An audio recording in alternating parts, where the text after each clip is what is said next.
Hi అండి, welcome to Lakshmi Ganapathi games. ఈరోజు నేను PlayStation slim PlayStation fat మోడ్లకి హారిజెంటల్ స్టాండ్ తీసుకొచ్చాను.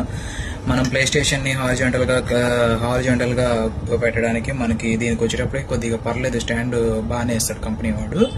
బట్ దానికంటే ఇది చాలా సేఫ్టీ ఉంటుందండి. అండ్ PS5 స్లిమ్ కి వచ్చేటప్పటికి స్టాండ్ అంత కరెక్ట్ గా ఉండదు. కాబట్టి మనం ఈ స్టాండ్ వాడుకుంటే గనక చాలా సేఫ్టీగా ఉంటుంది. ఇది వచ్చేటప్పటికి ఎట్లా వస్తుందంటే మనకి రెండు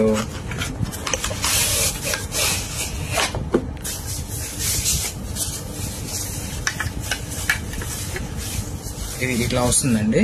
మనం వచ్చేటప్పటికి ఇది PS4 స్లిమ్ డిజిటల్ వర్షన్ కి వాడుకోవచ్చు, డిస్క్ వర్షన్ కి వాడుకోవచ్చు. మనం వచ్చేటప్పటికి ఇట్లా లోగో ఇట్లా వస్తుంది. ఇది లెఫ్ట్ సైడ్ ఒకటి రైట్ సైడ్ ఇట్లా పెట్టేసుకొని మనం స్టాండ్ ని ఇట్లా కూర్చోబెట్టుకోవచ్చు అండి. ఇట్లా కూర్చోబెట్టుకోవచ్చు. దీనివల్ల ఏంటంటే ప్లే స్టేషన్ 5 సేఫ్టీగా ఉంటుంది, కదలకుండా ఉంటుంది. ఇప్పుడు వచ్చే స్టాండ్ అయితే కరెక్ట్ గా లేదు. కొద్దిగా మీరు ఎవరైనా ప్లే స్టేషన్ 5 స్లిమ్ కొనుక్కుంటే కనుక మీరు ఒకసారి చూసుకొని దీన్ని బట్టి చేసుకోండి. Thank you. ఇలా ఉంటుంది. ఇది వచ్చేటప్పటికి PS4 డిస్క్ వర్షన్ కి ఏమో ఇది తీసేస్తాం, డిజిటల్ వర్షన్ కి ఇది పెట్టుకుంటాం.